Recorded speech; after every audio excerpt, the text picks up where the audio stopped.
Ilang taon pa lamang nang matapos gawin pero nawasak agad ng mga nagdaang habagat at bagyo ang nasa 20 bilyong pisong halaga ng flood control projects sa Occidental Mindoro.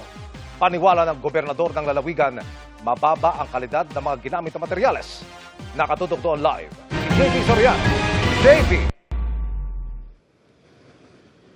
Emil, mga kapuso, tama, humigit kumulang 20 bilyong pisong pondo na inilaan para sa mga flood control projects sa probinsya ng Occidental Mindoro ang nawasak ang malaking bahagi matapos nga ang nagdaang habagat at pinangangambahang lalaki pa ang pinsala. Mula sa Himpapawid, kitang-kita ang lawak ng nawasak na river wall sa Amnay River sa Barangay Claudio Salgado sa Sablayan, Occidental Mindoro. Flood control project ito ng Department of Public Works and Highways o DPWH na inumpisahan noong 2023. Sa tindi ng pinsala, may mala sinkhole na butas na ito at napunta na sa ilog. Wala pang 2 taon nasira na ito ayon sa mga residente. Laking budget. Bago ganyan lang nangyari. Sira. Parang buhangin lang na nilaglag niya sa tubig. Wala na. Ayon sa barangay officials at provincial governor, pati sa sumbong sa Pangulo Portal, subcontractor ng proyekto ang SunWest Construction and Development Corporation na umano'y kay dating ako Bicol Party List Representative at Puganteng si Saldico. Base din sa portal, ang bahagi ng Patrick River Flood Control Structure Project sa barangay napunta sa Great Pacific Builders and General Contractor Incorporated na pagmamay-ari ng mag-asawang Curly at Sara Diskaya. Sa pagbaha sa barangay noong nakaraang linggo, daan-daang pamilya ang inilikas. Natabunan din ng buhangin ang mga palayan na pangunahing kabuhayan ng mga taga rito. Isa sa mga nanguna sa rescue operations ng mga binaha ang barangay official na si Redin, habang lubog sa baha ang sariling bahay at nasa panganib din ang pamilya. Sa laking pira sir niyan, nilagay na yun dyan bago ganyan lang mangyayari. Akala namin, safety kami. Wala, ito pa ang magbibigay sa amin ng panganib kasi yung laki ng tubig, biglang bumagsak, biglang ang tubig ang lakas. Nananawagan sana kami sa ating mahal na Pangulo na sana kami po ay mabigyan ng magandang dito, proteksyon.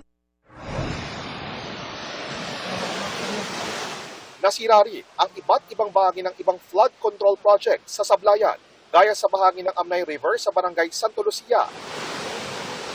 Project yan ng bago pa. At sa Barangay Victoria na inumpisahan noong 2020 pero nasira noong 2022. Muli ang ginawa noong 2023 kung saan SunWest din ang subcon. Hindi bababa sa 26 ang DPWH flood control project sa bayan. Paniwala ng provincial governor, mababa ang kalidad ng mga ginamit na materyales. Yung mga materyales, ang daling gumuho yung kanilang mga semento. Kung maayos kasi yung as per specification, halimbawa yung pilote. Sa bayan ng Santa Cruz, nasira din ang seawall na ito na itinayo noong 2023 bilang proteksyon sa malalakas na alon ng West Philippine Sea. Proyekto rin ito ng kumpanya ng mga Diskaya. Pero wala pa pong 2 taon matapos gawin ang seawall na ito dito sa Barangay Poblacion 2 ay nasira na ang proyekto at nitong nagdaang habagat ay tuluyan ng bumigay ang bahagi ito ng seawall. Nang magumpisang magsulputan ng mga sira, bumalik daw ang mga gumagawa. Pagkatapos ng 3 buhos nila na yun, umalis na hanggang ngayon, hindi na nagbalik. Ang mga bangkaho namin, nandun lahat ngayon, yung namumuti na yun.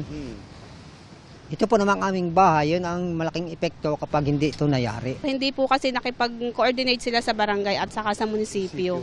Kung sino po yung contractor. Basta nakita na lang po namin, may nagkakaroon na po ng paglalagay dyan ng seawall. Ayon sa governor ng Occidental Mindoro, humigit kumulang 20 billion pesos na halaga ng flood control project sa probinsya. Nasa Sablayan ang karamihan. Ang paliwanag daw sa kanila dati ng DPWH at subcontractors. Sila naman ang nagsasabi na may warranty yan na 5 years, ganun. Pag nasira, gagawin. Gagawin ng kontraktor o gagawin nila o pupunduhan ulit. Hindi sayang yung ninakaw na pondo para doon dapat na instead na dapat as per specification, di ba? Ay dapat kumpleto 'yon. Halimbawa, ang pondo ay 50 million. ay binawasan nila, di ba? Kaya kung kumbaga sa contractor mayroon ng kanyan mayroon na silang profit din naman. Mayroong ipinoprogram na profit ng contractor na diyan Pinadalhan namin ng email at kinokontak ang DPWH Mimaropa pero wala pa silang tugon sa ngayon. Sinusubukan pa rin ng GMA News na makuha ang panig ng SunWest at Great Pacific Builders and General Contractor. Inimbitahan namin sila secretary or yung mga engineers nila para makita kung anong dapat gawin ulit diyan. Kung papaayos sa contractor, wala naman ay mag-aayos, di ba? Dahil wala na nga, ay di paano gagawin doon? Ay di magpapatuloy na ganyan ang problema. Sabi ni DPWH Secretary Vince Dizon, ipaaayos ito sa kontraktor ng walang bayad. Yung mga nasira sa Occidental Mindoro, hahabulin natin lahat ng mga kontratistang gumawa. Pero Emil, hanggat hindi pa naayos ang mga nasirang flood control project, ay nakabantay po ang mga residente rito sa Barangay Poblacion 2 at tinitingnan nila kung patuloy na lalaki ang sinkhole na nasira po dahil po sa sirang seawall. At pinuntahan din po natin, Emil, ang isang kalapit na barangay dito rin sa bayan ng Santa Cruz kung saan po naayos rito mahigit 2,000 indigenous Mangyan community matapos masirang isang dike wall na isinisisi rin sa isa pang hiwalay na flood control project na hindi rin natapos. Balik mo na sa iyo, Emil. Maraming salamat, JP Soriano.